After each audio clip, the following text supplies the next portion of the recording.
This also leads to waste, loads and loads of waste. Look at a simple product like the cell phone. There are far too many worthless, cheap cell phones on the market. Hundreds of millions of cell phones are produced every year, with various models showcasing different features to make them unique. Why? Why not make one amazing cell phone that does absolutely everything you need, that lasts 25 or more years, and that's easily upgradable? Because the monetary system prohibits that kind of logic.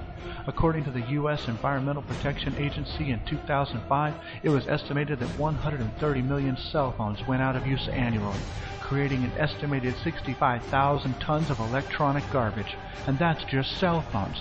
So what about every other product you can think of that wastes valuable materials and resources? Of course, the most destructive and most heinous of all human activities is the perpetration of war. And we've had several wars since the turn of the century. Even now we're immersed in a war against a foe with no flag, no solid distinction, and no uniform. A war on terror is something that could be justified until the end of time, because the enemy isn't someone you can pin down. And furthermore, wars have not solved one single underlying problem. Their greatest success is propping up a failing economic system for just a little while longer.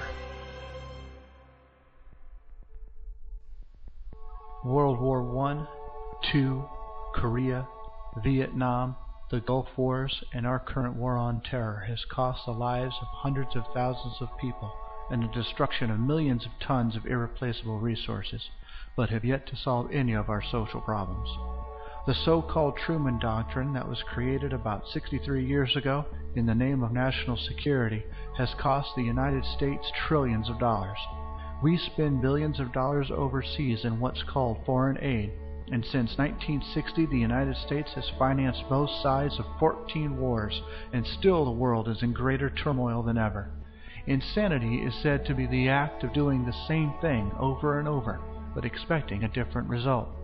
Likewise, spending money or creating debt does not solve our social problems, locally or globally.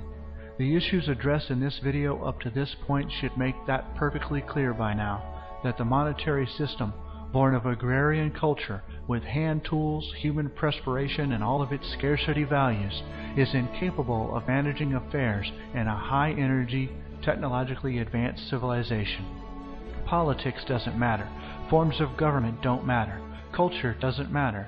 The shared economic system of the world is what matters, and that's what needs to change. But before you move to the answer, let's make something perfectly clear. The monetary system is not bad. It is simply outdated. It used to be good. It used to work. It was the best option for thousands of years, and specifically over the past 200 years, it has helped influence amazing growth in the capabilities of humanity. But times change. Most significantly, the advent of technology, the likes of which could have never been imagined 200 years ago. Technology that would have made us all witches or gods in the eyes of the world. And so the methods by which our world should work must also change. It is in the best interest of the whole human race, not separated by color, gender, faith, or lack of faith, to move on to a better system. Now to find that answer, we must make a new approach, seek a new idea, and employ a new technique. The solution is a social system that is based on a scientific method that eradicates the monetary system in favor of a system that allows for the global resource management of the entire Earth. We must declare that the Earth and all its resources are the common heritage of the entire human race, and technology gives us the capability to properly and absolutely provide a high quality of life for every man, woman, and child on this planet. The solution is undeniably designed to benefit everyone on the planet, giving everyone the utmost freedoms of expression, thought, speech, and most importantly, life.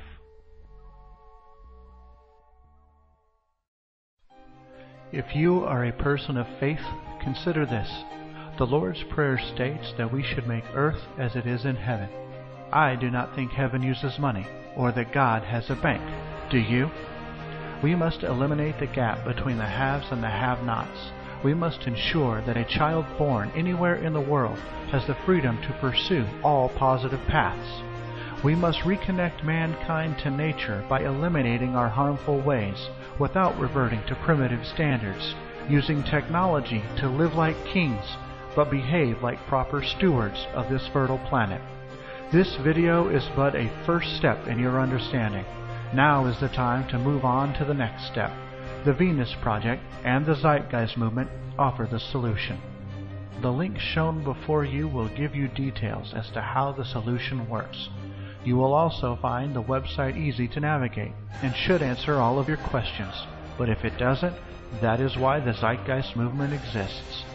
The Zeitgeist movement advocates the vision of the Venus Project and is focused on spreading the message of how to fix many of the problems we have today. The Zeitgeist movement is a place to find answers and converse with others who also want to see a better world. Changing over 7,000 years of human economic structure is by no means easy, but it is necessary. Every day thousands of people die that should not. Every day we step closer and closer to the edge of our own demise. It is time to let the world know that there is a solution that will solve our root problems. It is time to evolve to level 5, the technology human, and make the world a better place for generations to come.